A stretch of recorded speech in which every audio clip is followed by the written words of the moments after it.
Hi friends, প্রতিদিনের মতো আজকেরও চলে এলাম নতুন একটি রেসিপি নিয়ে। আজকের মাত্র 1 কাপ গুঁড়ো দুধ আর ময়দা দিয়ে আমি এই মিষ্টিটি বানিয়ে নিয়েছি। আপনারাও একবার চেষ্টা করলে কিন্তু বানিয়ে নিতে পারবেন। এতটাই সহজ এই রেসিপি, আর মাত্র 10 মিনিট সময় লাগে, তার মধ্যেই কিন্তু রেডি হয়ে যাবে। তাহলে চলুন দেখে নিন এই রেসিপিটি। তার জন্য প্রথমে আমি একটি কড়াই গ্যাসে বসিয়ে দিয়েছি। দিয়ে দিচ্ছি এখানে 2 চামচ পরিমাণ ঘি। ঘিটা দিলে এর স্মেলটা খুব ভালো আসবে।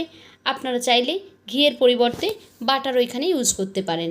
দিয়ে দিচ্ছি 1/3 কাপ চিনি। দিয়ে দিলাম 1/3 কাপ জল। চিনিটা আপনারা একটু কম বেশি করে নিতে পারেন, কে কেমন মিষ্টি খাবেন সেই অনুপাতে। তবে জলটাকে খুব বেশি কিন্তু ফোটানো যাবে না, জাস্ট চিনিটা মেল্ট হয়ে যাবে। এই পর্যায়ে আমাদেরকে দিয়ে দিতে হবে এখানে ময়দা। আমি এখানে 1/4 কাপ ময়দা ইউজ করেছি। 1 কাপ ময়দার 4 ভাগের 1 ভাগ এখানে আমি দিয়েছি। ঘিয়ের উপরে ময়দাটাকে একটু ভেজে নিচ্ছি। তারপরে আমি এখানে দিয়ে দিলাম 1 কাপ গুঁড়ো দুধ। গুঁড়ো দুধ দিয়ে খুব ভালোভাবে এই ময়দার সঙ্গে মিক্স করে নিতে হবে। প্রথমে একটু শক্ত মনে হলেও আস্তে আস্তে করে যত আপনি এটাকে স্প্যাচুলা দিয়ে নাড়াচাড়া করতে থাকবেন, তত কিন্তু এই ডোটা খুব সুন্দর হয়ে যাবে। একদম সফট স্মুথ একটা ডো তৈরি হয়ে যাবে। এভাবে একটু চেপে চেপে নাড়াচাড়া করে নিতে হবে। এই যে দেখুন, দেখেই বুঝতে পাচ্ছেন এর মধ্যে যেন কোনো রকমের কোনো লাম্পস না থাকে। যেহেতু আমরা ময়দা দিয়েছি, তাই এখানে দলা পাকিয়ে যাওয়ার চান্স থাকে। সেই জন্য কিছুক্ষণ সময় নিয়ে এভাবে আপনারা কিন্তু নাড়াচাড়া করে নেবেন। আর যদি দেখেন কোনো কারণে শক্ত হয়ে গেছে, তাহলে আপনারা এখানে একটু জল ইউজ করে নেবেন, তাহলেও কিন্তু ডোটা সফট হয়ে যাবে। এখন এই ডো থেকে অর্ধেকটা আমি কেটে নেব, কালার মিক্স করব। আমি 2 কালার দিয়ে এই রেসিপিটি বানিয়েছি, আপনারা আগেই দেখেছেন, দেখেই বুঝতে পেরেছেন।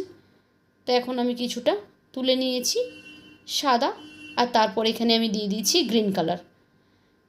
আপনারা চাইলে এখানে অরেঞ্জ কালারটাও ব্যবহার করতে পারেন, তাতে করেও কিন্তু খুব সুন্দর একটা কালার আসবে।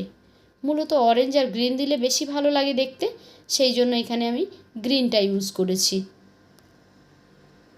এখন দেখুন খুব সুন্দর একটা কালার এসেছে কিন্তু গ্রিন একেবারে। এবারে আমি সবগুলো ডোকে কিন্তু তুলে নিয়েছি। এখন আমি একটা র্যাপিং পেপার দিয়ে এভাবে চপিং বোর্ডের উপরে রেখে দিয়েছি। আপনার কাছে যদি এই র্যাপিং পেপার না থাকে, তাহলে যে কোনো সাদা টাইপের পলি পেপার কিন্তু আপনারা এখানে ইউজ করতে পারেন। সাদা ডোটাকে এখানে দিয়ে এভাবে আমি হাত দিয়ে একটু চেপে চেপে ফ্ল্যাট করে দিচ্ছি।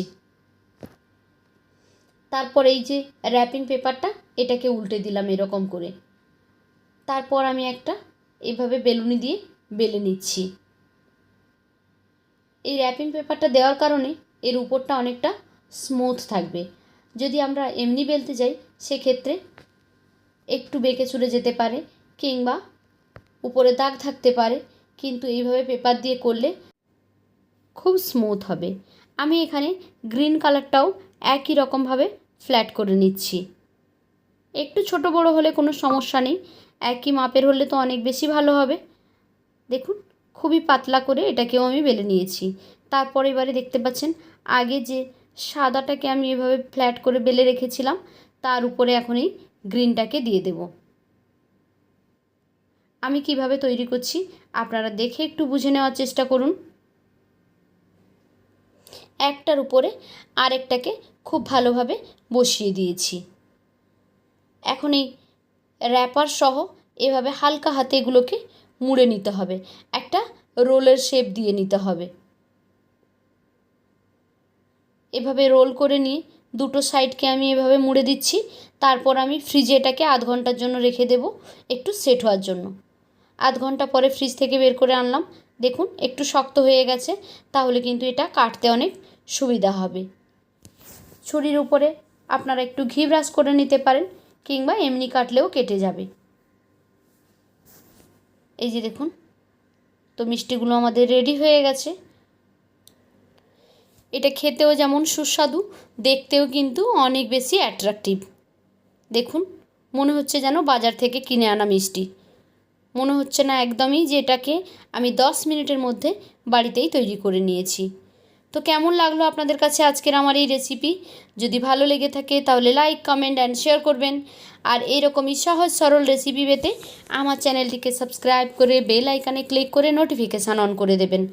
তাহলে যখনই আমি কোনো নতুন ভিডিও আপলোড করব সেই ভিডিওর নোটিফিকেশান সবার আগে পৌঁছে যাবে আপনাদের ফোনে। তো আজকের মতো এই পর্যন্ত, ফিরে আসবো আগামীকাল নতুন একটি ভিডিও নিয়ে। ততক্ষণ সবাই ভালো থাকুন। টাটা।